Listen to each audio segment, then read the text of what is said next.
That is what we want to see, and that is what the world wants to see.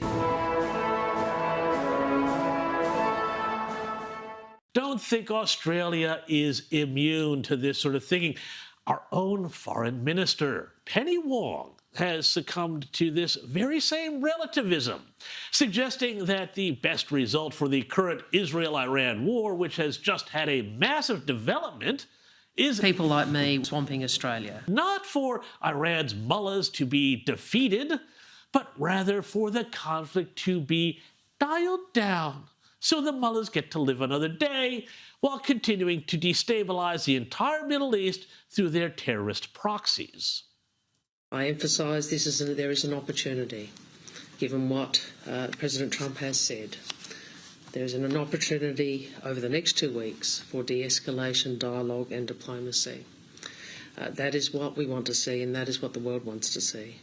Iran must come to the table, and it must stop any nuclear weapons program. I'm shaking in my custom baby seal leather boots. حادثه تهاجم ابلهانه و خباثت آلود رژیم صهیونیستی. Actually, that's a little offensive. Now, I want everybody to stop and think about what the foreign minister was just saying there, because, in fact, there was a little truth bomb buried in here, and that is that what Wong was saying is for Iran to be handed a great big win and a propaganda victory. Does anybody consider that to be a problem? Because if the mullahs are able to survive, even after what just happened at Fordo, if they are able to survive the current onslaught, they will declare this as a win for the mullahs against the little Satan, i.e. Mr. Albanese, and the great Satan, namely Penny Wong. Meanwhile, just to go back to the US for a moment, let's have a little fun.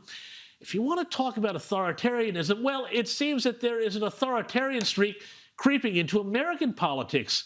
Not from the right, as we always hear about it, but rather from the left. Obviously. Here's former president, the old community organizer-in-chief, Barack Obama, speaking just a couple of days ago about free speech, the internet, and, you guessed it, the need for more government regulation to make sure that us normal folk only get official approved facts.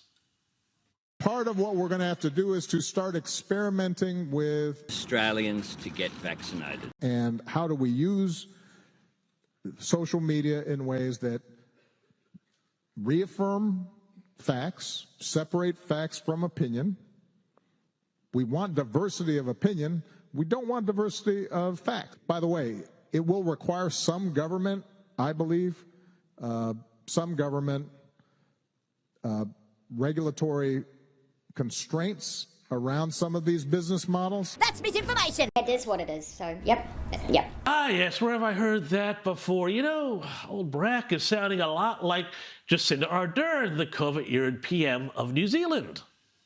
We will continue to be your single source of truth. We will provide information frequently. Believe me when I tell you, I have heard the news. The left loves the idea of facts being settled and not contested so long as they come from the government as the single source of truth. That's never worked out badly before, has it, people? What could go wrong? Penny Wong. Anyway, it's all ironic because once upon a time, the left used claims on free speech as a way to undermine the establishment, but now that they are the establishment, well, all bets are off. Now, to be fair, Barack Obama did go on later in the speech to say that this regulation, whatever form it took, would have to be consistent with the First Amendment. But it seems hard to know where to begin unpacking such a claim since America, in America at least, they take a very expansive view of free speech, including speech that might hurt your feelings. So I don't know how that works.